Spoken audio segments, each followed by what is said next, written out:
Okay. I'm doing this. Alright, I guess I am just going to get right to it. There's something that I want you to know. And that something is, I'm gay. It feels so good to say that.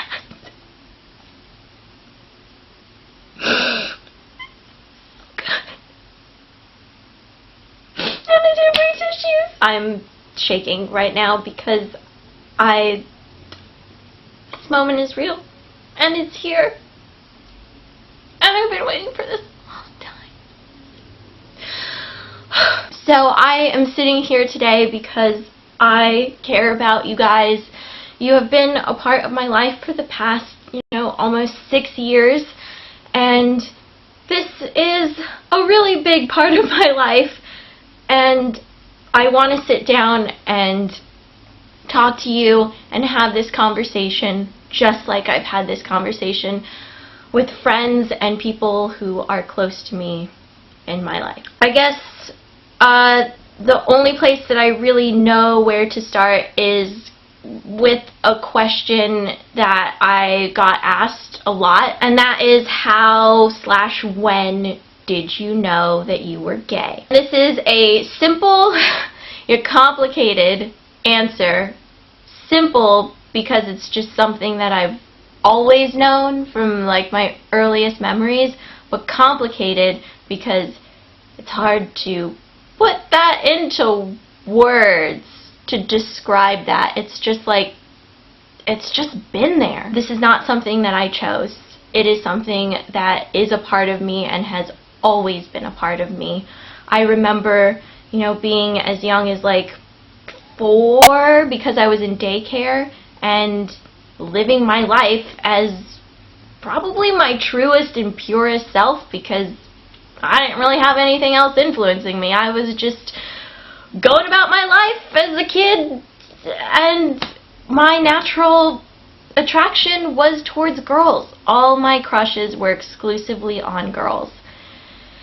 And that changed when influences started to come in as I got older. So that leads us into the next part, which is, if I've known all this time, what the heck happened? Here is what happened in a condensed nutshell because there's a lot that has happened. Essentially, I grew up in an environment where homosexuality was not universally accepted. It was accepted by some, but definitely not the majority. And that was difficult.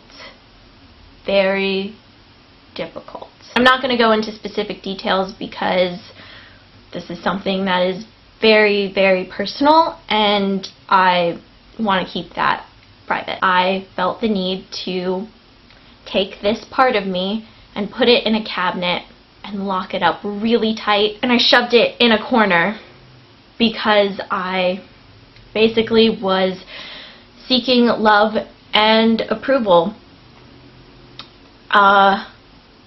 And so I decided that I would start living this life that I didn't really want to live, but I was going to do it because I wanted to be loved and I wanted to be accepted. So growing up was interesting, suppressing this from a very, very, very young age. There was a point when I was in 7th grade where a boy called me a lesbian.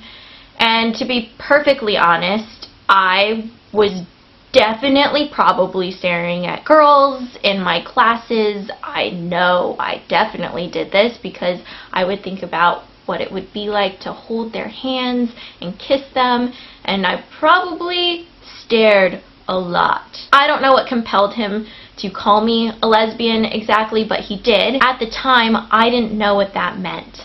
I could just tell from his tone that it was said in a derogatory way. And so when I found out what the word lesbian means, my first reaction was, well, why is that a bad thing? That's me. And so just more and more and more suppression, layers and layers and layers. And then later down the line, lots of dating guys. And this is a hard thing for me to talk about because I care about the people that I have been in relationships with, and I respect our relationships. The fact that I'm gay does not change that. I'm sure most of you know I have dated guys, and I was in a relationship, and that relationship has ended. And I'm not going to go into, specifics about my relationships because that's not what this is about. I will say though that I feel really, really lucky because the last man that I was with and will ever be with has just been so kind and respectful and supportive through all of this. And I feel really, really lucky to have somebody like that in my life and to have been with somebody like that. I'm going to try my best and walk you through my mindset, the inner workings of my brain during this time where I dated guys. I can care about a man, but I cannot be in love with a man, and I cannot give myself fully and completely to a man. Physically, emotionally, because it's not in my nature. And I just kept telling myself, this isn't bad. You can go through the motions of this. You can date guys. It's fine. It's not ideal, but it's not horrific or anything, So many other people have it way worse in the world.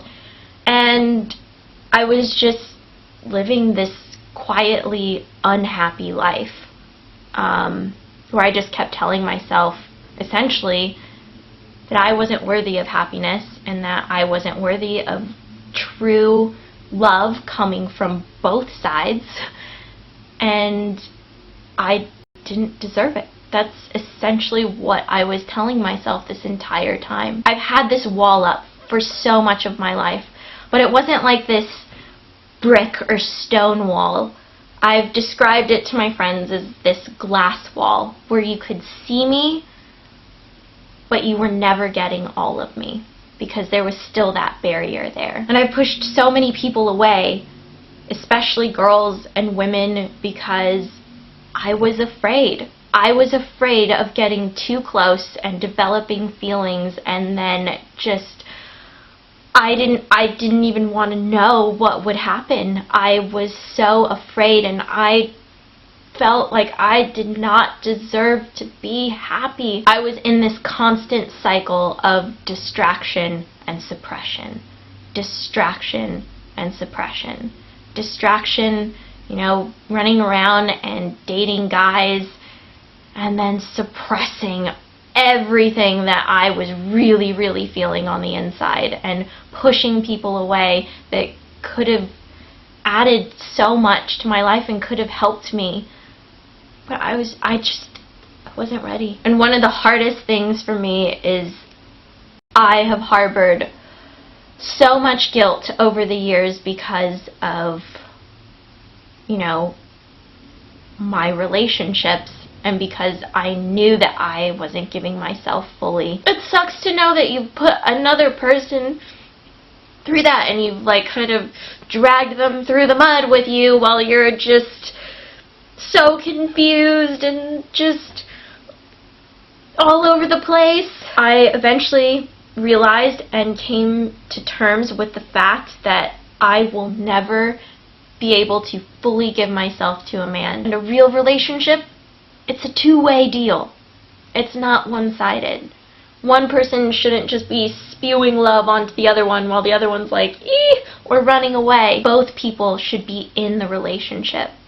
Both people should be present in the relationship because both people are worthy of a full life and love. I can't believe I'm about to say this, but it's part of my story, and I'm not ashamed of who I am. Between my relationships with guys, I have had encounters with women, and again, I'm not going to go into specific details because this is not, about that. This is not intimate details of Ingrid's sex life.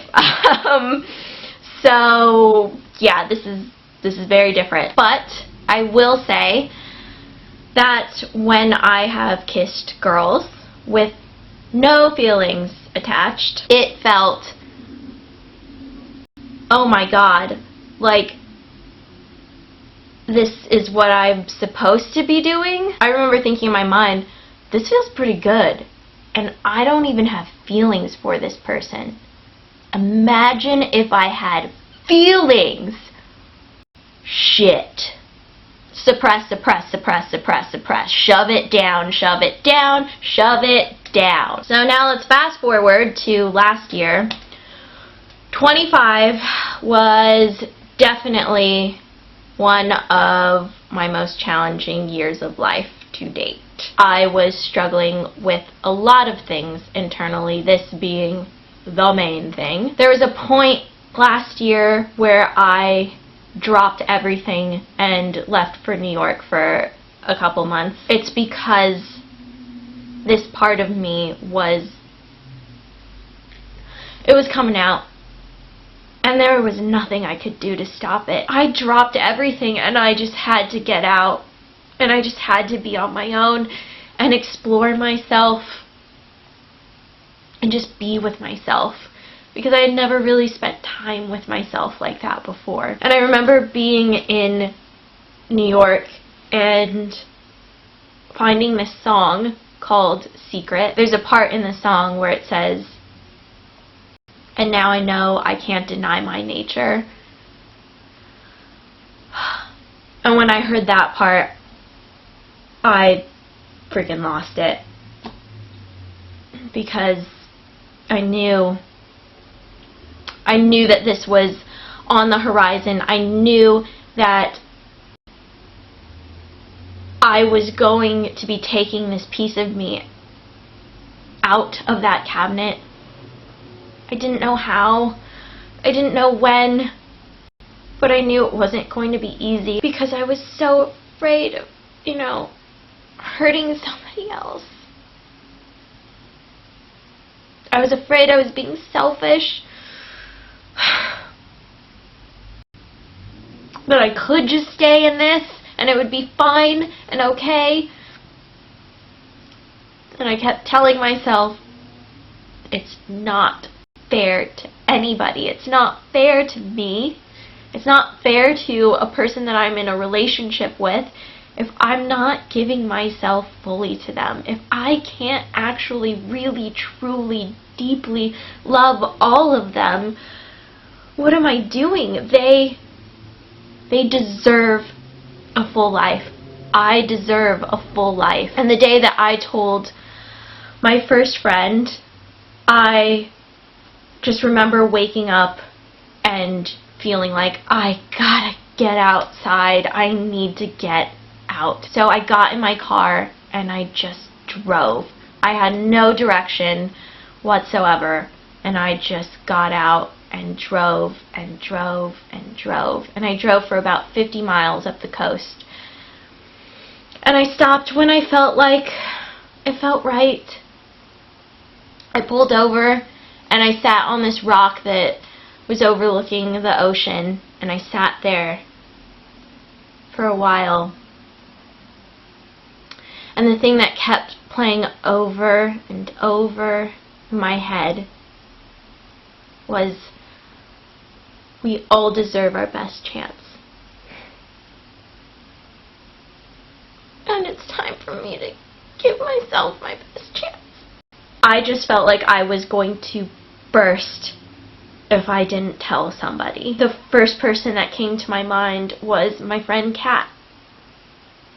And so I basically just kind of bugged her all day to see if I could come over. She's amazing, and I love her, and I just sat and talked to her, and I told her everything, and she was just the best. She is the best. It felt so good to just tell somebody, because I was ready, and I just feel so, oh my God, so incredibly lucky to have such wonderful people around me, and I feel like I've gotten closer to all of them because of this, and the things that they have said to me, and the way that they've just touched me. They've touched my heart. It just means so much to me. It's like, how did I get so lucky to have these people around? And I will say that one of the most comforting things for me throughout this entire experience was talking to people that are close to me and having some of them say, you know, I knew, or I know, or I kind of always had a feeling. And I was not expecting that response from anybody, but to have these people say that to me, it was unexpectedly probably the most comforting thing that I could hear, because it was like, oh my God, I'm not crazy. This is a part of me, and even at my best attempts to suppress it, it was coming out. So I have been asked, you know, how do I know that this isn't just a phase? And I think that that is actually a really great and important question. For me, it's pretty simple. This is me, sitting right here, right now. This is me, and the fact that I'm gay is a part of me. From my earliest memories, I have always been this way. And the part of my life where I was in a prison that was built for me, and then I, at one point, took over the construction of that prison and kept the building going myself. That was the phase. Being in that prison, that was the phase. So if you're wondering what happens now, I want to live my life unapologetically, because I'm proud of who I am, and I'm not going to apologize for who I am anymore. This is the life that I've always lived in my head. I know. It's real. It's real, and I can't believe it's real. I've just dreamed about taking this piece of me inside that cabinet and putting it in the space that it's always had inside of me. I'm giving myself my best chance, and so should you. I love you guys, and I'll see you really soon.